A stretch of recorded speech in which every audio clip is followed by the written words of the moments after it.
Thank you, Donald, and good evening, everybody. Or should I say privet, which is what the Russians say when they want to say hello to each other. And I say that because, and maybe you've missed this, but a story appeared in the Guardian newspaper this morning saying that apparently I am a person of interest to the FBI who will be asking me questions about my deep links and relationships with the Russians. Am I indeed the go-between between Trump, the Russians and Julian Assange? Am I the spider at the centre of this huge international web? And just to make things a little bit more confusing, I was pictured in the street today chatting with David Davis, the Brexit secretary. So there are some who are thinking, well, maybe it wasn't just Trump. Perhaps Brexit was engineered by the Russians as well. And I'm going to tell you quite a lot more about both of those events as this next hour goes along. Now, this morning was very interesting. I wrote a piece that went up on the Telegraph Online late last night, where I said that I felt that Theresa May, who had been the Conservatives', at least they thought, biggest asset, had now become their biggest liability, coming across as cold, impersonal, coming across as somebody who wobbles, no strong and stable, but U-turns, changes her mind, and frankly pretty insincere. So I predicted that we would see far less of Theresa May over the course of the next week, and a lot more of Boris, and I suspect David Davis, and I would guess after last night, Amber Rudd too. Well, sure enough, we now hear that the Prime Minister, Mrs May, has pulled out of a pre-planned interview she was doing tomorrow morning on Woman's Hour. And Boris was out there this morning batting on the television. And let's just have a little listen to what Boris was saying this morning. Let's talk about the 350 million, which is so beloved of everybody who interrogates me. OK, people say to me this is a mythical sum. Actually, it's not a mythical sum. It refers to the amount of cash every week that this country does not control. So, a number, 350 million. Isn't it funny? We get bombarded in elections or in a referendum with stats, with numbers, and we forget almost all of them instantaneously. But Boris, of course, put that number of 350 million a week for the NHS on his coach, which he drove round the country in, and the number has stuck. And ever since the referendum, the other side have accused the Leavers of telling a great big lie. But here was Boris this morning, actually tackling that head on and saying, challenging the Labour Party, saying, look, you know, what would you do with the money? Or would you claim this money back? Or would you go on paying the European Union? And he was defending very strongly the figure of £350 million a week that will be better off by not being in the European Union, which could, amongst other things, be spent on the National Health Service. And I'd like to ask you, if he's right, and if you believe him, how do you think we should spend that £350 million a week? And, of course, there is going to be huge contention as to whether that figure was correct or not. I wonder what Burkhan in Sidcup thinks. Burkhan, good evening. Comrade, how are you? I'm very well, thank you. I always make you laugh every time I'm on that. Very good. So was Boris right to go on the offensive, saying that Brexit would make us better off by £350 million a week? Yes, he was. He's been asked that countless and numerous times, especially when he was parading around the red bus, yeah, or the blue bus. But one thing I did want to say is, regarding the figures, now I've spent 75 million on the NHS, yep, 75 million on social care, and the rest I would want to spend on free education for free university fees or college fees for children with parents earning less than 60,000 a year. Now, you're going to ask me why. This is a simple fact. No one can control immigration. The less skilled workers we have, the more immigration we're going to have. And what I think is it's important that we allow children to be able to have these.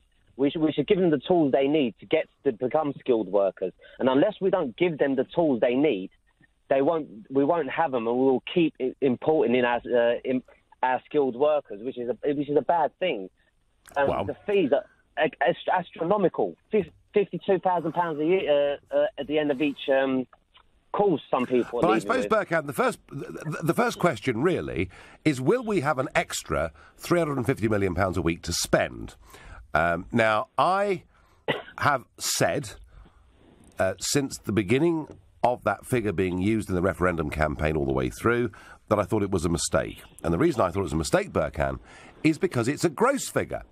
It's a figure, and Boris's argument today was, it's a sum of money over which we don't have control. Well, OK, Boris, up to a point that's fine, because some of that, of course, is the rebate, is the bit we get knocked off that we don't send. And then, of course, Burkhan, we get money back. Money comes back to farmers, money comes back to universities, etc. Net, we're probably looking at between 200 and 220 million a week. Now, we could, of course, say we ain't going to give the farmers the money. We're not going to give university research departments the money, but I very much doubt that would happen. So I think, honestly, in terms of what we could spend, let's call it just over £200 million a week. And, you know, you've got your priorities, and you think whatever's left over should be for free university education, if possible. Yes, I think that's perfect. I mean, of course, we get the rebate back, but one thing I do want to say is we need to concentrate on these farmers and these fishermen, because they have done nothing but poured their heart into the Brexit campaign. And I think if we forget about them, that's going to be absolutely, you know, for a constituency, they will vote Liberal. Because I don't think, because if the right, who use the farmers as a big bullet point in the Brexit referendum, you know, if we was to give up on them, I don't think that will work. No, and I can't see it happening, Burkhan. I cannot see the farmers being let down. That the fishermen, I suspect, are not going to get the deal they really want. Burkhan, thank you. George in Newton Ards, Northern Ireland. Do you think this figure of 350 million a week is right? Was Boris right to go on the front foot with it? Is 350 million a week free trade? Is that what they call free trade? Well, that's right, George. I mean, actually, I can't think of anywhere else in the world where you have to pay a membership fee just to have tariff-free access to each other's markets. And then you have to have 300,000 Poles with all their families for the next 60 years? Well, we certainly have the benefits, George, of open-door immigration to the European Union. This is right. Yeah, but if I want a loaf of bread, do I have to have 2 Poles to go with it? Well, I don't know about that. But, I mean, look, what you're saying is, actually, we should never have been paying this money in the first place, yeah? And did we sign up to that? Well, I think when we joined the club, we knew there'd be a membership fee, but it was considered in those days to be very, very small indeed. And, of course, what's happened is the project's grown, and it's let in poorer and poorer countries, and the bill for us keeps going up and up and up. You know, and net, we are paying, and anybody wants to challenge me on this, they can, but I have done my homework. Net, we pay in £30 million a day. So, as I say, it's just over £200 million a week net. And I just think, George, that had Boris stuck £200 million a week on the side of his bus, that would still have been a big figure. A big enough figure to make people think, wow, think what we could do with that money. And it would have been a net figure, and it would have been unarguable. And despite his attempt to try and turn this around on the Labour Party today in the election, I just wish he hadn't used that figure in the first place. Well, that's a good point. But can you tell me also, Nigel, why is it all the callers that they call in, they refer to the hostility from Britain, but there's never a mention of the European hostility? Could you answer that? Well, I mean, no, not really, but there is a lot of hostility that comes in our direction. It comes from Mr Juncker, and Monsieur Barnier, who's their chief negotiator, actually is rather more charming, but there's plenty of hostility. I mean, Verhofstadt, the leader of the Liberals and the European Parliament's chief negotiator, who's been quite a regular on LBC over the course of the last few months, I mean, some of his comments about Britain are absolutely vicious. So you're dead right, George. There's a load of hostility towards us. I I think we should probably never have joined in the first place. George, I thank you. Text and tweets, Nigel Farage, the spy who came in from the cold. Thank you, Jimmy. More of that in a moment. At Nigel Farage, Twitter. So, are Lady Gaga and Pamela Anderson also persons of interest too? That, of course, a reference to the fact they've been to meet Julian Assange. Yeah, but have they been to meet Trump as well, you see? Because there is a big conspiratorial web that was built up last year, at least that's what some think. Nigel, the 350 million, we could spend it on paper clips for all I care, as long as the EU don't get their hands on it, says Jan. Well, Boris's argument is they don't get their hands on all of it, but we've lost control of it effectively, because our rebate, of course, could change next year. Jeff in Redditch, what about this 350 million, and what should we spend our independence dividend on once we've left the EU? Could I just say two things before, Nigel? Congratulations on becoming the red under the bed. Thank you. And congratulations on your performance on Blind Date. Did you enjoy that? Oh, I thought it was hilarious. Anyway. Well, for those that don't know, Jeff, for those that don't know, I was asked to do a televised blind date, and I finished up with Boris's sister, Rachel Johnson, who is a Romaniac, and who has left the Conservative Party and joined the Lib Dems because she feels so strongly. But it's interesting, isn't it? You know, just because you disagree politically doesn't mean you can't get on as human beings. And she was great fun, Jeff, to be with. She really was. Well, you could tell that. You could tell that. Anyway, the 350 million, from my point of view, I accept what Boris says. I just think the Tory party have badly handled the 350 million, because I think if they'd have actually said the rebates that we're getting back already, they were going to carry on for the next 3 years, whilst they carried out a review, and all that would be left over was this amount of money, that would have killed the thing stone dead. And then the money that's got left over, one of our big problems has been, with immigration, a number of people coming into the country, we haven't got enough money in the health service. You can't build social housing without putting some money into it in the first place. Education, we need to improve that. And care for the elderly, well, there ain't really much around. I mean, local authorities have closed nearly all their care. I mean, this is the argument, Jeff. The argument is that net, we're paying in about £10 billion a year. And you know what? You can build a lot of hospitals for that money. Jeff, I thank you. In a moment, I'll tell you about why David Davis was unfortunate enough to be photographed with me on the street. Right now, you're listening to The Nigel Farage Show. Well, it was supposed to be Brexit Day, and Boris out there on the front foot, using the £350 million a week figure to say how much better off we'd be and challenging the Labour Party to match it. But there was another story that hit the news agendas today, and it was the fact that, apparently, I am going to be investigated by the FBI because, apparently, I may well have been part of a grand Russian conspiracy. And that was to devalue Hillary Clinton, to put in place Donald Trump, and by the looks of it, they may well have been heavily involved with the Brexit campaign as well. I am a person of interest to the FBI. Well, I'll talk about that. But in the middle of all of this, I'm innocently coming back from lunch, and I get out of the car outside the office, and who, by complete fluke, is walking down the street but the Brexit Secretary, David Davis, who I know and like. I've known him for years. He was a good Brexit campaigner, and I'm pleased that he's got that job.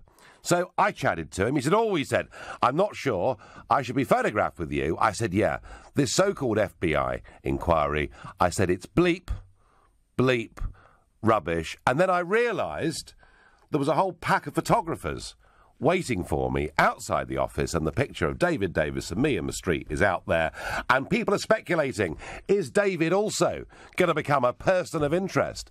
Is there some great intrigue going on between myself and the Brexit Secretary over the general election? And folks, it's all nonsense. I literally bumped into him by complete fluke and accident in the street. And I'm really sorry if there are conspiracy theorists listening in that have been disappointed by that. And I'll tell you more about the FBI investigation in a moment. But I must get back to this £350 million a week that Boris was talking about so boldly across the broadcast media this morning. Is he right about the number? And if he is, how should we spend the money? Vince in Newport, South Wales, what would you do?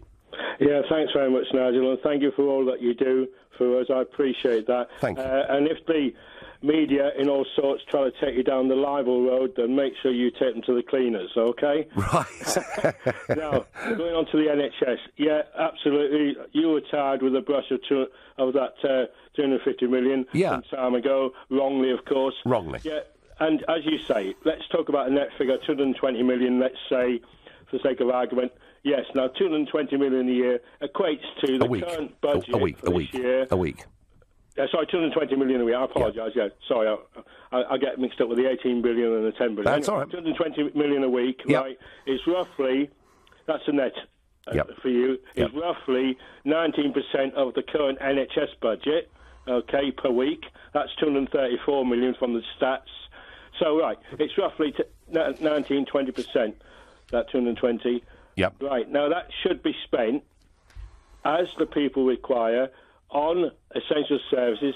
I would like it to be spent on the NHS and social services. I'm going to say, and social care too, Vince, yeah? Yeah, absolutely. Yeah. Those two packages need attention, but like, if you don't mind me quickly saying, the more money you pour into some public service doesn't always solve the problem, as we know. So it has to be managed very carefully to go into the right parts of the services and not to fat back paychecks, wages to the hierarchy. You with me? No, I am. So, Vince, we go on trading with Europe on whatever terms we can agree, but we don't go on paying the fee, and the health service benefits all of us in this country. You're absolutely right. You know, we sign up to what you're saying, Nigel. Please. It sounds like a good deal, Vince, to you and me. Please, somebody out there, tell me I'm wrong, that it's a rotten deal. It sounds really good to me, Vince, and I thank you very much indeed for your call. Yeah, the idea that I somehow was the author of this £350 million a week figure is fake news. Brian in Sandhurst, how would you spend the money, and how much is there in your view?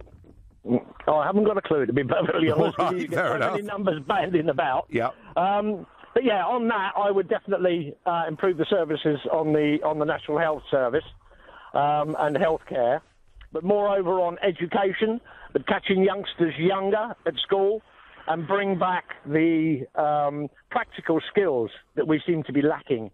They don't have woodwork classes, metalwork classes. They don't have anything like that anymore. You're talking, Brian, about trades and vocational training, aren't you? Absolutely right. Absolutely right. Which, for some reason, in this country, we seem to look down our noses at, as if it's a sort of shaming thing that our youngsters should want to learn these things. Odd. Yeah. Well, I'm in the trade, and an awful lot of people who come to this country from Europe or wherever fill the gap because our young people are just not skilled enough or just not skilled at all. And I am, as an employer, employ trainees, and Nigel, you wouldn't believe the grief I have just trying to get them to hold a screwdriver. Right, because they've received nothing. Yeah. Everything seems to be IT based. Yeah, or what about ologies, Brian? Lots and lots of people who've got degrees in ologies. Yeah, everybody wants a degree in an ology of some sort or art, you know. But I do have another quick question for you, if I may. Yes. And the panic being that once we leave the EU, hopefully very soon, will be that they'll be slapping tariffs on the goods we export. Mm-hmm. Right? Now, they're banding around sort of 10% charge each country for the goods that we export to them. Well, and so if we were then to put a 10% tariff on everything we import, give our exporters their 10% back in a refund, would we not wind up with a big pot of money at the end of the day? Because we import a lot more than we export. If, Brian, trade continued totally unaffected by reciprocal tariffs, the Exchequer would finish up being better off. That is exactly true. But I think it's important when we look at this tariff argument not to forget the rest of the world. The EU is not about free trade. The EU is a protectionist club that has a common external tariff that it puts on the rest of the world. That's why if you buy a Japanese-made motor car, you're paying a 10% tariff. If you try and buy, lamb from New Zealand, you're paying a whopping great big tariff. And we could, Brian, outside of EU, bring tariffs down and make a lot of household goods in this country a damn sight cheaper. So no, absolutely. Yeah. So there are lots of possibilities. But I'm talking specifically of goods that come from Europe. Yep. No, you're right. You're right. We import a huge amount more than we actually export. And if we paid back to our exporters the 10% tariff they would have to pay, obviously they'd be jumping up and down for joy because they wouldn't be losing anything at all. I think and we would make an awful lot of money out of the deal. Brian, possibly you're right. However, apart from motor cars, when it comes to goods, tariffs would on average be between 2 and 3%. In fact, so low on most goods that they would be lower than the movement in the currency and that risk that takes place every single month. But what you say is perfectly right and valid too. William, who's calling from Kyoto in Japan. Wow. William, good. What time of the day is it, William? It's about 3:30 in the morning. Right. Okay. I'm going to say, have you just come in from an evening out, or? No. I'm just in Japan, as it were. Just travelling, passing through. But no, thank you very much for having me on. It's a pleasure to speak to you. Well, tell us what you got to say. Well, I mean, just in regards to the in inverted commas 350 million pounds. I mean, I think. I've been listening, and education is oft repeated. The idea it should go into education, but I think. I agree to an extent. It should go into education, but in a different sense. Namely fishing, because obviously you've got the common fisheries policy and the disastrous common fisheries policy, but perhaps the slightly more beneficial European Maritime and Fisheries Fund, which has obviously had an impact both positively and negatively on British fisheries.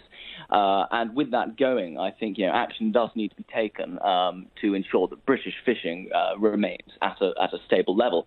And so I think that at least a section of that money should be allocated towards the transformation of fishing from, say, a more family or tradition, as it were, based industry towards something more vocational, perhaps on par with woodwork or plumbing or. Well, there is an argument, William. There is an argument, William, that we will have lost some of those traditional fishing skills. But I would actually say that I don't, and perhaps I'll get condemned for this, but I've been a friend of the fishermen for years and years and years. I don't think they need a penny of government money. I think what they need are the reclamation of our territorial waters and a reasonable set of rules that work with better conservation measures. And I think, William, what would happen is large-scale investment would then come into the fishing industry and we wouldn't need government money. Would you agree, though, that it would be a beneficial enterprise to get new blood, as it were, and kind of more of a vibrant, active of course. fishing industry? Of course. Part of which is through vocational skills. Of course. And I during the referendum, a skipper from Norway came over and spoke to Scottish skippers, and I'd been part of getting him over here. And he said to the Scots, he said, "You realise in Norway, every single week, a new boat is launched. Young people are coming into the industry." He said, "And I can tell you this, and as Scotsman, I know you'll be interested, we're making a lot of money." And I think that the incentives, William, would be there for young people to go into it. William, I thank you for your long-distance call. We're out of time, sadly. Do call again. In a minute, I'm going to tell you the absolute truth about this FBI investigation and my involvement with Putin and the government and Assange and my part as the spider in the middle of that web. Well, we're talking about Boris Johnson going onto the front foot and saying we'd be better off by £350 million a week once we've Brexited. And is that figure right? How would you spend the money? We're also talking about whether, as a person of interest, apparently, to the FBI, I'm on the verge of being hauled off to be interrogated. And one other little thing that catches my eye is that in 25 minutes' time, Donald Trump will be giving a press conference in the White House where he will talk about whether America is going to stay part or withdraw from the Paris Accord on climate change. An accord where each individual state says by how much it will cut CO2 emissions, and whilst it's not legally binding, it was considered to be morally binding.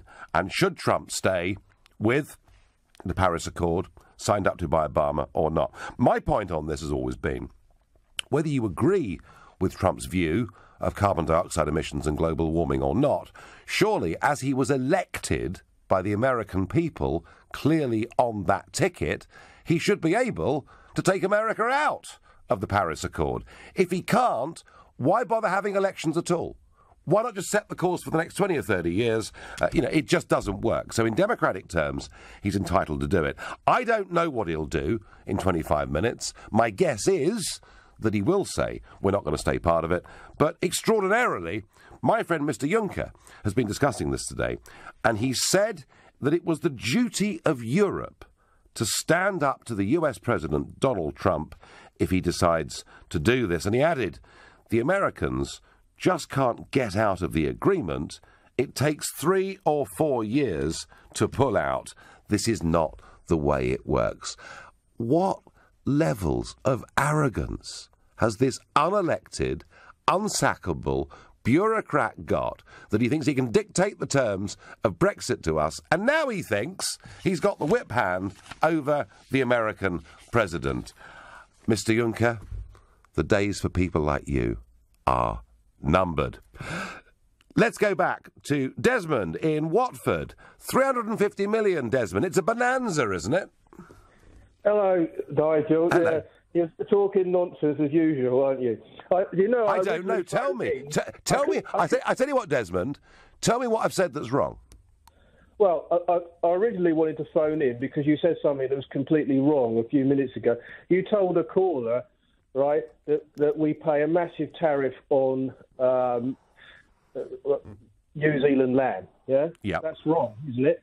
No. No, it is, because New Zealand have a quota to allow them to import tariff-free lamb into Europe, don't they? About 250,000 tonnes a year, and they don't use up all of their quota. So essentially, they can export freely New Zealand lamb into the European Union. That's why when you go down to the store, the only lamb that's available to me is either UK or New Zealand. And butter? Right? But sheep meat from all other parts of the world does face quite a high tariff. That's why you only get New Zealand or UK. And another thing you told us. What do we put on, Desmond? What do we put on Argentinian beef? Is it a 100% tariff? Is it, or how much? I can't remember.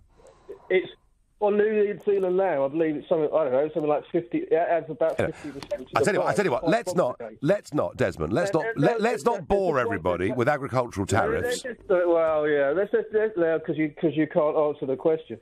Hang on. I just asked you, as you're an expert on this. Surely, no, I'm not an expert. I'm just someone who's done a bit of research. I've got an internet connection and an ability to read and write. Now, what about the 350 figure? So there's one other thing I'd like to make before you waffle on. And you told a caller that we pay 10% tariff on Japanese cars, yeah? Yes. Well, you neglected to say that Nissan, Honda and Toyota cars are made in the UK. There's probably other makes as well. What I said, Desmond, why don't you listen a bit more carefully? Why don't you listen a bit more carefully? I said we pay a 10% tariff on cars that are made in Japan and imported into this country, and that is a fact. Why would you want a Japanese import when you get one that's built in this country? Because people do, and actually we import a lot of cars that are made in Japan, Desmond. Now, Desmond, you could argue with me all night, and I'm sure you'd love to, but tell me, is Boris right about this 350 million a week figure? No, he's completely wrong, because we're already going to have to pay 100 billion to possibly just to sit down and talk about a free trade agreement. Well, I think... And the damage... Sorry, Nigel, but the damage done to our economy through to Brexit is going to be a lot more than 10 billion a year. The government spends 800 billion a year. How much of a small knock to our economy is needed to wipe out 10 billion quid's worth of tax revenues? Not that much. Do you not see, Desmond... We're never going to yield that 10 billion. Do you not see, Desmond, a massive potential benefit for us in re-engaging and being free to act with the 85% of the global economy that is outside the European Union? Well, we can already do that now. No, we can't. There's nothing stopping me. If I want to export something to a Brazilian, I can do it, can't it? The European Union are not going to stop. No, what we can't do is set the terms of trade. But actually, in a way, Desmond, you've made the best argument for us not even bothering with Article 50, not even going through the negotiation, just walking out, stopping paying our money and relying on, and you've made the argument superbly, and relying on World Trade Organization rules, because at the end of the day, if people like a product or a service and the price and they think it's reliable, they'll buy it anyway. Yeah, well, you haven't actually answered the question. Or you haven't corrected your misdirection of the caller, that you told him that he's paying tariffs on lamb for New Zealand. Yeah, no, hang on. We're talking about meat tariffs, butter tariffs, car tariffs. If Boris is wrong about the 350 million, and I think he is wrong, Desmond, but you still think that us being better off by a net 10 billion a year actually isn't worth it because you think we're going to be worse off as a result of this for some reason. You're like a wet fish, aren't you? At the end of the day, you misled a caller into believing he's paying big tariffs on New Zealand. We're paying massive tariffs on everything. Desmond, we're paying tariffs on everything we buy from across the whole of the world. It is called the Common External Tariff. That is how it works. And I think the argument that the EU's for free trade is deeply mistaken. It may be free trade within the European Union, but with the rest of the world it's not. Whether it's bras or shoes or whatever it is that we import, there is tariff added to virtually everything. Jonathan in Lancaster, 350 million a week. Do you believe the figure, and what should we do with it? Good evening, Nigel. Good evening. I'm not confident about the accuracy of the figure. Yep. Referring to what you said earlier about the EU being a club, we saw that when the abuse that they gave you in the European Parliament upon leaving, when we voted Brexit. Yes. We saw that the abuse they gave you was phenomenal. And that was over this 350 million figure, wasn't it? Yeah. Yeah. I tell you what, Jonathan, stay with me, because I just want to play you actually what I said on this during the referendum itself. Absolute fact. From the 2014 official yearly statistics cross-checked with the EU. We pay £55 million a day as a contribution. Some of that, David, is the rebate, which doesn't go, but our gross contribution is £55 million a day. In rebates and money that comes back in terms of grants and agricultural support, £21 million a day gets knocked off that £55 million. I think maybe the easiest thing for us to do on the Brexit camp is just to talk about the net figure.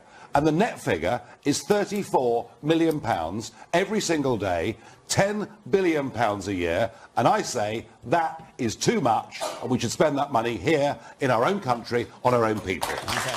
So, Jonathan, I said that on Question Time during the referendum. I couldn't have been clearer that we should be talking about the net figure, which is about £220 million a week. And yet, Jonathan, they pinned it on me. See, I think you hit the nail on the head there, Nigel, saying we should spend it in our own country. With that figure, we could invest in the NHS, but also in schools where, one caller said earlier, we have a vast sort of lack of skilled labour within this country. Yeah, it's interesting, Jonathan. Almost everybody that's called in, whether they agree with the higher figure or the lower figure, but nearly everybody that's called in feels that the health service and education are the absolute priorities. I find that really, really interesting. And, Jonathan, I thank you for your call. I really am going to tell you absolutely the truth about this FBI story. But for now, it's 7:45. You're listening to LBC. Is it right and proper that I'm a person of interest to the FBI? Could I be hauled in very soon and interrogated for my Russian links? Well, I'll tell you about that in a moment. For now, we're discussing Boris's really big attempt to go onto the front foot over this figure of 350 million a week once we Brexit. I get on Twitter, the EU pays back millions of pounds to help the UK's agriculture and research fields. I think you shouldn't omit such crucial info. I did that at 7:10. I made it absolutely clear that we do get money back for agricultural support and particularly funding research in universities. And I've always suggested all the way through this we should continue to do that. Surely, doesn't it make sense? We spent £6 billion last year on agricultural support, but only £3 billion of it in this country. We'll still be £3 billion better off on agriculture alone. We should give $220 million to our local councils and ask them to build more houses. If we all live in peace, we will do good. The Brexit bus never promised $350 million for the NHS. It said, let's fund the NHS instead. People should remember this, says Chris. Chris, I think you're splitting hairs there, frankly. I think what people read was that's where the money was going to go. End of. I love this. Stephen says, I could clear my bar bill with all that money. Well, I agree with that. I'm going to ask Sarah in Milton Keynes how she feels about the £350 million a week figure and what her priorities would be for our money. Hello, how are you? I'm very well. First of all, the 350 million, I don't even know if that figure's correct. I mean, when the Brexit campaign was going on, I got it that that's what we were giving them rather than, but the wording's changed. I've not heard this, it's 350 that we don't control. I know. So for me, it's almost that we're sort of spending the money anyway. They're probably spending the money. But let's just say, for argument's sake, we have got some money left over, then I would put it into affordable housing. Yes. I'm in the construction industry in that I've sold building materials for over 25 years, or getting on for that now. And for me, building materials haven't really gone up that much. I mean, a bag of cement 15 years ago, not much different. And I don't know, honestly, how they can... I mean, obviously, I know you've got London and one thing or another, but I've lived and worked all over the UK. But it's just ridiculous. Sarah, you're in Milton Keynes. Yeah. I mean, what would you describe as an affordable home in the Milton Keynes area? Well, I've got a decent job. I've got a nice car, and I'm only going to be able to afford something around the 200 grand mark, which is a 2-bedroom flat. Yeah. And I mean, that's once you get past this area, obviously it gets a bit.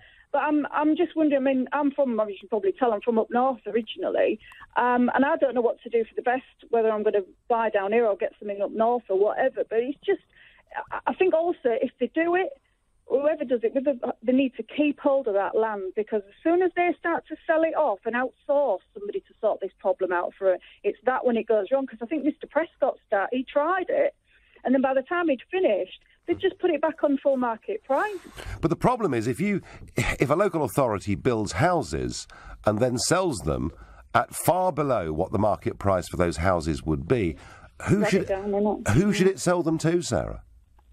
Well, I think it's on a priority. I mean, they used to back in the day. Obviously, there were waiting lists and one thing and another. I've never even gone on a waiting list because I know there's supposed to be means tested. I've always had a job. I've always sort of sorted myself out, as it were. But I know that it'd probably drag some of the market down, but something's got to be done.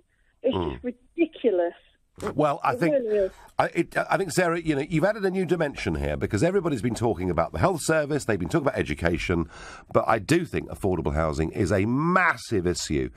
And for the under 40s, in many, many parts of the United Kingdom, for many of them, they really are generation rent, and their prospects actually of ever getting on the housing ladder have diminished. The problem is, Sarah, as I say, if you build public housing and you sell it way below market price, who comes at the top of that list? It's a hell of a difficult thing for the authorities to do, but I thank you for your suggestions. Concerned on Twitter says, Nigel, you haven't told people that UK fishermen sell 90% of their fish to the EU. Well, of course they do. They sell it into the Boulogne market, most of it. Why? It is the biggest, most reliable market in the whole of Europe, and we're only allowed to catch, by value, less than 20% of the fish that by right could be ours. In fact, most fish and chip shops, if you buy cod and chips at almost any fish and chip shop in this country, you'd be pretty certain that it wasn't cod caught in this country. It will have been imported from Iceland or from Norway. In fact, in the English Channel, Concerned on Twitter, our ratio, our percentage of cod that we can catch in the English Channel, 7%. And the French get 78. All right? So I think we can do a better deal on fisheries. Ard in Balham. Where would you spend the money, Ard? Hi, Nigel. How are you? I'm very well, thank you. Good. Yeah, so, I would probably go with a mainstream answer. Spend it, on the NHS, spend it on education. But on the whole, I think getting out of the European Union, it seems like we'd lose more than that 350 million. And the one question I wanted to ask, so I work in the financial sector. It just, and that seems to be a big part of the UK economy. It's one of our big exports. It just seems like the way it's set up, we export financial services specifically to Europe. It doesn't strike me as something we can actually export to the US or Australia or New Zealand or anything else. So do you see some sort of rebalancing with the financial services sector becoming less important? And is that a problem? No, I don't, Art, because actually the way that I look at this is the City of London, if you want to call it that. I mean, what I'm talking about, our financial services industry is a success not because it is the market for the UK, not because it is the market for Europe, but because it is a global market. In areas like foreign exchange and what have you, it is a genuine global leader. And I personally feel that a lot of the regulation that has come onto our equities industry, our insurance industry, actually has been driving business overseas. So I'm not concerned by this argument, although I do hear it from the big banks and the big institutions. What part of financial services do you work in? I work in investment banking, but I know. I mean, I get it. It is one of those things. It's almost taboo to talk about it or ever seem to take the side of people working at banks, and I get that. But say by out of the single market, I mean, do you think we can access Europe in the same way?